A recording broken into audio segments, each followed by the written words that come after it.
तो पार्ट 1 की शुरुआत में हम एक अजीब सी जगह पर जिन नाम के एक बंदे को देखते हैं जो आसमान से गिर रहे आग के गोलों का सामना कर रहा था। तभी एक अजीब सी एनर्जी उसके ऊपर आकर उसे अपने अंदर खींच लेती है, जिसके बाद उसकी एज तेजी से बदलती हुई दिखती है। आगे वो अजीब सी एनर्जी जिन को एक अलग ही जगह पर पहुंचा देती है, जहां पहले से ही कुछ लोग खड़े थे जो जिन के आसमान से गिरने से थोड़ा हैरान थे। तभी जिन को होश आता है और चुपके से आसपास देखने पर उसे पता चलता है कि वो किसी दूसरी जगह पर आ गया है, इसलिए वो तब तक बेहोश होने का डिसाइड करता है जब तक उसे उस जगह का पता ना चल जाए। उसी वक्त वहाँ खड़ा एक जेकब नाम का लड़का अपने अंकल शेन से पूछता है कि ये लड़का कौन है जो अचानक से आसमान से गिर गया, क्योंकि ये हमारे परिवार से तो बिल्कुल नहीं है। जिसपे अंकल शेन जिन को देखकर कहते हैं कि इस लड़के की सांसें चल रही हैं, मतलब ये अभी जिंदा है। तभी अंकल शेन को एक आइडिया आता है और वो जिन को अपने कुछ लोगों के साथ घर भेज देता है। सबके जाने के बाद जेकब अंकल शेन से कहता है कि हेवनली फायर सेक्ट के लोग कल यहाँ पर आ जाएंगे, पर मिस अभी तक शादी के लिए तैयार नहीं है। जिस पर शेन बोलता है कि मिस बहुत ज्यादा जिद्दी है और वो ऐसे ही किसी से शादी नहीं करना चाहती। तो जेकब कहता है कि अगर ऐसा होगा तो हेवनली फायर सेक्ट के लोग पता नहीं हमारे साथ क्या ही करेंगे। लेकिन जेकब मन ही मन में इस बात से बहुत ही खुश था। तभी शेन हंसते हुए कहता है कि गॉड ने हमें इस सिचुएशन से बचाने के लिए इस फरिश्ते को यहाँ भेजा है, जिसकी शादी हम मिस से कराकर इस मुश्किल से बच जाएंगे। तो जेकब शेन से पूछता है कि क्या आप इस लड़के का बैकग्राउंड चेक नहीं करोगे। तो शेन उससे कहता है कि तुम इन सब बातों पर ध्यान मत दो और मैं मिस से बात करने जा रहा हूँ। ये सुनकर जेकब मन ही मन में गुस्सा हो जाता है, क्योंकि इसकी वजह से उसका कोई बना बनाया प्लान खराब हो रहा था। इस तरफ घर पहुंचने पर आसपास देखने के बाद जिन को लगता है कि ये लोग उसको नौकरों की तरह काम करवाने के लिए यहाँ लाए हैं। तभी दरवाजे की आहट सुनकर जिन फिर से बेहोश होने का नाटक करता है, जिसके बाद वहाँ पर अंकल शेन आते हैं और कहते हैं कि आखिरकार मैंने एक ऐसा लड़का ढूंढ लिया जो मिस से फेक मैरिज करके हमें हेवनली सेक्ट के लोगों से बचा लेगा। ये सुनकर जिन तुरंत ही उठ के वहाँ से भागने लगता है, क्योंकि उसे शादी वादी के चक्करों में नहीं फंसना था। पर अंकल शेन उसे पकड़ लेते हैं और उससे बोलते हैं कि मुझे पता था कि तुम बेहोशी का नाटक कर रहे थे, लेकिन तुम शादी क्यों नहीं करना चाहते। जिस पर जिन कहता है कि चाहे मुझे नौकर बना लो, पर मैं ये शादी नहीं करूंगा, क्योंकि आप लोग तो शादी कराकर बच जाओगे, पर हो सकता है कि हेवनली सेक्ट के लोग मुझे जान से मार दे। ये सुन के अंकल शेन समझ जाते हैं कि जिन बहुत ज्यादा स्मार्ट है, इसलिए वो अपनी पावर्स की मदद से पानी के चाकू बनाकर जिन को डराने की कोशिश करते हैं। तभी वहाँ जेकब आता है और अंकल शेन से कहता है कि हेवनली सेक्ट के लोग कल नहीं बल्कि आज ही आने वाले हैं। साथ ही वो मन ही मन में खुश हो रहा था, क्योंकि उसी ने उन लोगों को आज बुलाया था। अब हेवनली सेक्ट के लोगों के आने की बात सुनकर अंकल शेन कहते हैं कि अब तो हमें अभी की अभी शादी करनी होगी। ये सुनकर जिन निराश होने लगता है, क्योंकि वो वहाँ से निकलने के लिए कुछ नहीं कर सकता था। तभी वहाँ पर मिस आती है जो बहुत ही ब्यूटीफुल थी, जिसे देखकर जिन भी बहुत ज्यादा खुश हो जाता है। इसके बाद मिस अंकल शेन से पूछती है कि आप मेरी शादी से रिलेटेड क्या बात करना चाहते थे। तभी जिन खड़ा होकर मिस से कहता है कि तुम्हें डरने की जरूरत नहीं है, अब तुम्हारा हस्बैंड यहाँ आ गया है। ये सुनकर मिस उसे जोर से चाटा मार देती है और कहती है कि मैं किसी से नहीं डरती, पर उन्हें हेवनली सेक्ट से बचाने के लिए शादी करनी ही पड़ती है। जिसके खत्म होने के बाद वहाँ पर हेवनली सेक्ट से एक बंदा आता है और चिल्लाकर मिस से कहता है कि तुम्हें पता है कि मेरे मास्टर तुमसे शादी करना चाहते थे, तो तुमने इससे शादी करने की हिम्मत कैसे की। ये सुनकर मिस उसे गुस्से में मारने के लिए आगे बढ़ती है, लेकिन शेन उसे रोककर उस बंदे से कहता है कि ब्रदर फ्रैंक तुम गुस्सा मत करो, अब तो शादी हो चुकी है और ये उसका कॉन्ट्रैक्ट है। पर फ्रैंक उस कॉन्ट्रैक्ट को फाड़ कर कहता है कि मैं ऐसी शादी को नहीं मानता। इसके बाद फ्रैंक जिन के पास जाता है और उससे बोलता है कि जल्दी यहाँ से भाग जाओ, नहीं तो अंजाम तुम्हें पता ही है। जिसपे जिन सोचता है कि मुझे तो दोनों तरफ से धमकाया जा रहा है।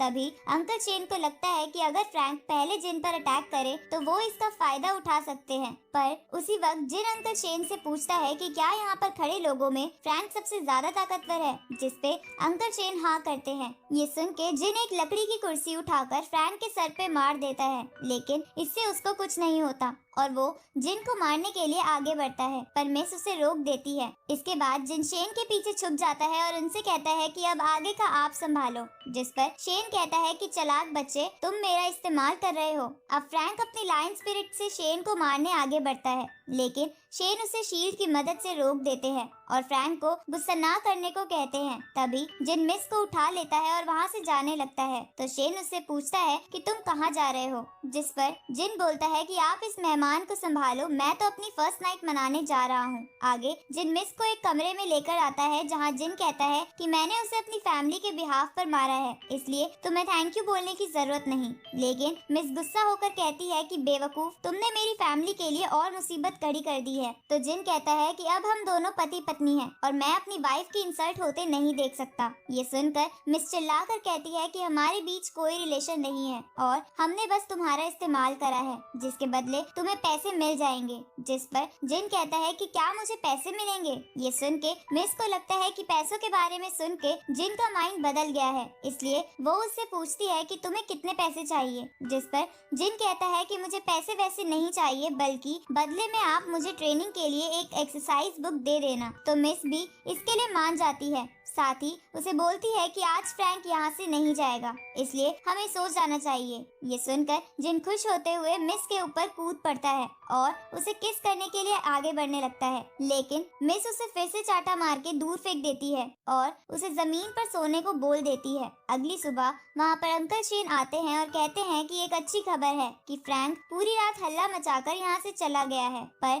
पता नहीं आगे क्या होगा। तो मिस कहती है कि पूर्वजों की जगह जल्द ही खुलने वाली है और जैसे ही पूर्वजों की चीजें मुझे मिल जाएंगी तो हमें हेवनली सेक्ट के लोगों से डरना नहीं पड़ेगा। जिस पर अंकल शेन कहते हैं कि लेकिन वो तो पिछले 100 सालों में एक बार भी नहीं खुला, इसलिए मुझे अभी भी उसके ना खुलने का डर है। तभी जिन उनसे कहता है कि मैं प्रैक्टिस करने जा रहा हूँ, जिसके बाद मैं भी आप लोगों की मदद करूंगा। आगे हम जिन को एक झरने के पास मेडिटेट करते हुए देखते हैं, जहां वो सोचता है कि उसे स्पिरिचुअल एनर्जी फील हो रही है, लेकिन वो फिर भी उसे ट्रेन नहीं कर पा रहा था। तभी वहाँ बड़े बड़े पत्थर गिरने लगते हैं, इसलिए वो वहाँ से भागने लगता है। इधर अंकल चेन को ये झटके महसूस होते हैं, जिससे उन्हें लगता है कि पूर्वजों की जगह खुल रही है, इसलिए वो मिस के साथ उस तरफ बढ़ते हैं। जहाँ पहुँचने पर वो पूर्वजों की जगह को खुला हुआ देखते हैं, इसलिए मिस उसमें जाने के लिए आगे बढ़ने लगती है, पर शेन उसे रोककर कहते हैं कि ये जगह कई सालों से नहीं खुली है, इसलिए हमें एक बार किसी और को भेजकर इसका टेस्ट करना चाहिए।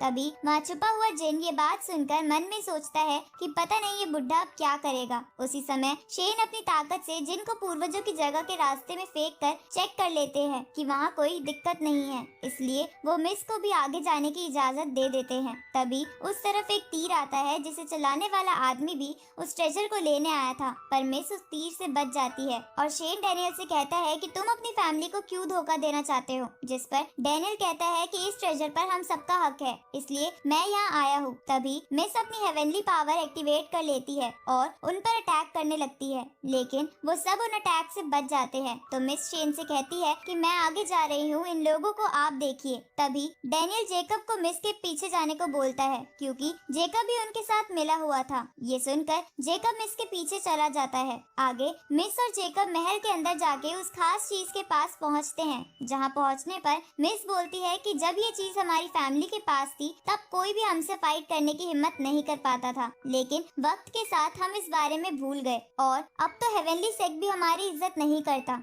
तभी जेकब मिस को दूर फेंक कर कहता है कि ये खजाना मेरा है। ये सब वहाँ खड़ा जिन भी छुप कर देख लेता है। अब जेकब और मिस दोनों उस खजाने के पास जाते हैं, लेकिन वो खजाना उन दोनों को टच करते ही बहुत दूर फेंक देता है। ये देखकर जिन जेकब से कहता है कि तुम्हें ज्यादा लालच नहीं करना चाहिए, वरना तुम्हारे साथ ऐसा ही होगा। ये सुनकर जेकब को गुस्सा आता है और वो अपनी एनर्जी रिस्टोर करने के लिए मेडिटेट करने बैठ जाता है, जिसे देखकर मिस जिन से कहती है कि तुम इसे मेडिटेट करते वक्त मार दो। जिस पर जिन पूछता है कि लेकिन मैं ऐसा क्यों करूं? तो मिस कहती है कि अगर तुमने इसे अभी नहीं मारा तो बाद में ये तुम्हें मार देगा। ये सुनकर जिन बोलता है कि लेकिन तुम्हारी मदद के बदले मुझे क्या मिलेगा? जिस पर मिस कहती है कि तुम्हें अभी भी प्रॉफिट की पड़ी है, लेकिन वो कुछ नहीं कर सकती थी, इसलिए वो जिन से पूछती है कि तुम्हें क्या चाहिए। तो जिन कहता है कि हम दोनों हस्बैंड वाइफ है, पर तुमने मुझे अभी तक हस्बैंड की तरह ट्रीट करने नहीं दिया, तो क्या तुम ऐसा करने दोगी? ये सुनकर पहले तो मिस गुस्सा करती है, लेकिन बाद में जेकब को मारने के लिए मान जाती है। तो तो जिन जेकब को मारने के लिए आगे बढ़ता है, पर वो सही से तलवार भी नहीं पकड़ पा रहा था, जिसे देखकर मिस उससे पूछती है कि क्या तुमने कभी किसी को नहीं मारा, जिस पर जिन बड़ा चढ़ाकर कहता है कि मैंने कई लोगों को मारा है। तो मिस उसे बोलती है कि जल्दी से उसे मार दो। ये सुन के जिन अपनी तलवार को आगे बढ़ाता है, पर जेकब उसे रोक लेता है और उसकी तलवार ऊपर की तरफ फेंक देता है, जो छत के एक पत्थर में घुस जाती है। अब जेकब जिन को मारने के लिए खुश होने लगता है। तभी जिन उसे ऊपर देखने को कहता है। उसी समय उसके ऊपर छत वाला पत्थर आकर गिर जाता है। ये देखकर जिन को लगता है कि शायद जेकब मर गया। आगे मिस जिन से कहती है कि इस ट्रेजर के आसपास एक फॉर्मेशन बना है, जिसकी वजह से मैं इसके पास नहीं जा सकती, जो स्पिरिचुअल एनर्जी से कनेक्टेड है, इसलिए मुझे वो कनेक्शन तोड़ना होगा। इसके बाद मिस अपनी पावर एक्टिवेट करके फर्स्ट फॉर्मेशन के कनेक्शन को तोड़ देती है। तभी एक और फॉर्मेशन उसे दूर फेंक देता है और एक एनर्जी उसे चोट पहुंचाने के लिए उसकी तरफ आगे बढ़ती है, लेकिन बीच में जिन आ जाता है, जिसे वो एनर्जी लगने के बाद वही बातें याद आती है जब उसकी एज चेंज हो रही थी। तभी उस एनर्जी का असर खत्म हो जाता है और जिन देखता है कि उसे कोई भी चोट नहीं आई है, जिसे देखकर वो खुश होने लगता है। ये देखकर मिस बोलती है कि उस फॉर्मेशन ने तुम पर अटैक किया था, लेकिन फिर भी तुम्हें कुछ क्यों नहीं हुआ। उसी समय वो फॉर्मेशन टूट जाता है और जिन उसकी तरफ बढ़ने लगता है। ये देखकर मिस को महसूस होता है कि कहीं ये फॉर्मेशन जिन की वजह से तो नहीं टूटा, पर वो इस बात को इग्नोर कर देती है और उस ट्रेजर की तरफ बढ़ती है। तभी वो ट्रेजर हवा में उड़ने लगता है और उसकी एनर्जी मिस के अंदर आने लगती है, जिसके बाद वहाँ रखे बाकी ट्रेजर भी उड़ने लगते हैं और उनकी भी एनर्जी मिस के अंदर आने लगती है। ये देखकर जिन अपने सर को बचाने के लिए वहाँ से साइड हट जाता है, जहाँ वो एक गोल्डन स्क्रोल को देखता है, जो उसके सर के अंदर घुस जाता है, जिसके बाद जिन बेहोश हो जाता है। थोड़ी देर बाद जिन को होश आता है और वो देखता है कि मिस ने अब वो एनर्जी कंज्यूम कर ली है।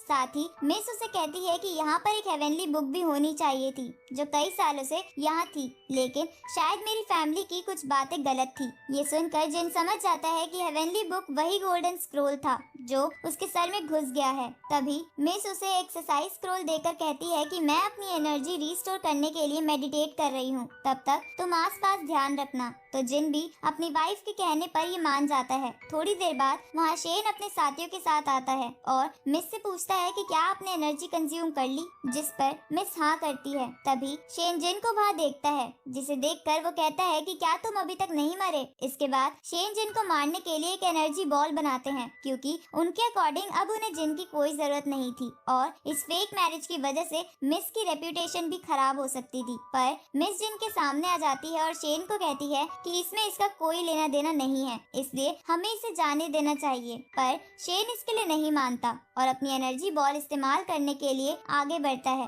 तभी जिन मिस का गला पकड़ लेता है और कहता है कि अगर तुम आगे बढ़े तो मैं इसे मार दूंगा। ये देखकर शेन उसे कहते हैं कि तुम मिस को छोड़ दो और मैं तुम्हें यहाँ से जाने दूंगा, जिस पर जिन कहता है कि बुड्ढे, तुमने मेरा बहुत इस्तेमाल किया है और तुम्हें लगता है कि मैं तुम्हारा विश्वास कर लूंगा। ये सुनकर शेन अपनी एक सीक्रेट टेक्निक इस्तेमाल करता है, जिसकी वजह से जिन की पूरी बॉडी जम जाती है और मिस जिन से छूटकर शेन के पास आ जाती है। तभी जिन उस बुक की स्पिरिचुअल एनर्जी की मदद से उस बर्फ को बड़ी आसानी से तोड़ देता है और शेन की तरफ एक अटैक करता है, जिसे शेन अपनी शील्ड की मदद से रोकने की कोशिश करता है, पर वो ऐसा नहीं कर पाता और दूर जाकर गिरता है। इसके बाद जिन एक तलवार लेकर शेन के पास जाता है और कहता है कि बुड्ढे, आज मैं तुम्हें नहीं छोड़ूंगा। तभी हम छत से एक पत्थर को उनकी तरफ आते देखते हैं और इसी के साथ ये एपिसोड यहीं खत्म होता है।